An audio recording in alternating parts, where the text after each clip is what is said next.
One Piece manga chapter 927. Now, this chapter was enjoyable, sort of like the last chapter. But I say the last chapter was more enjoyable than this. But in terms of what we got in this chapter, we didn't really get too much in terms of progression. Just more so information about Wano. And in this case, they talked about the Shogun and the courtesan, which was the main focus of this chapter. But apart from that, there wasn't really anything special. Obviously, we had a double scene with Sanji and Frankie during the beginning section, but nothing major. However, we did get a reveal at the end of this chapter that could spark a lot of theories and speculation. I personally have a theory of my own, which I will be talking about later in this video. Now, the first portion of this chapter focused on something that was set up in the last chapter with Sanji and the silhouette individual. And from that, we pretty much knew what was going to happen or what was going to take place, and that people were going to interfere with Sanji and the business that he had going on, with him attracting a lot of people with his shop. Now, that was something we saw from afar, and so the individuals that showed up were Kyoshiro's people, and that this part of the island was ruled by the Kyoshiro family. And these guys were said to be, the Yakuza of Wano in a sense. Now, Kyoshiro, we saw him in the chapter when he was talking about the Shogun and how he thought the Shogun was a coward.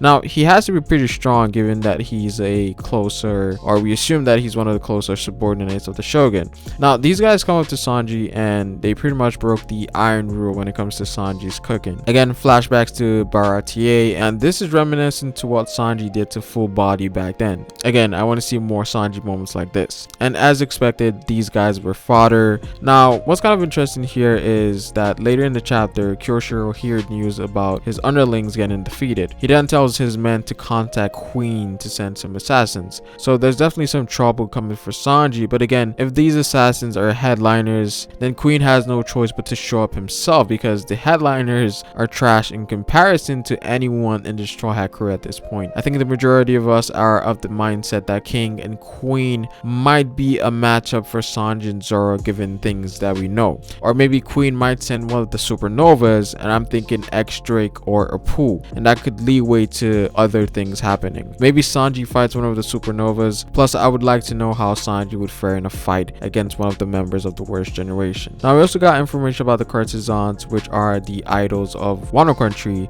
and there's one in specific that was mentioned in this chapter to be the highest of the courtesans, who goes by the name of Komurasaki. Now, what are the chances that this person is Momo's sister? Now, we know Momo had a sister in the flashback. She doesn't seem to be a focus because no one really mentions her. Now, given as Toki sent Momo into the future, I think it's right to say that Hiyori was also sent into the future, but in a different time, maybe like 10 years earlier, and her going by the name of Komurasaki could be used in order to hide her true identity. Plus, it's something that seemed to be very prevalent in this arc, whereas people that were related to Odin are going by different names. Ashiro Doji, for example. This could also apply to Hiyori as well, so that would definitely make for an interesting twist if that actually happens. And it's also hard for me to believe that Toki didn't save her daughter as well. We then move on to the Shogun Orochi. Now, we didn't actually see what he looked like, but we saw enough to the point that we know what he is. Just like a lot of people speculated, myself included, Orochi seems to have a dragon ability just like Kaido, and in this case it's a 8-headed dragon, which should be classified as a mythical. But the question here is it an actual devil fruit or a smile that is very similar to Momonosuke's? And it's kind of weird that he's transformed in the castle.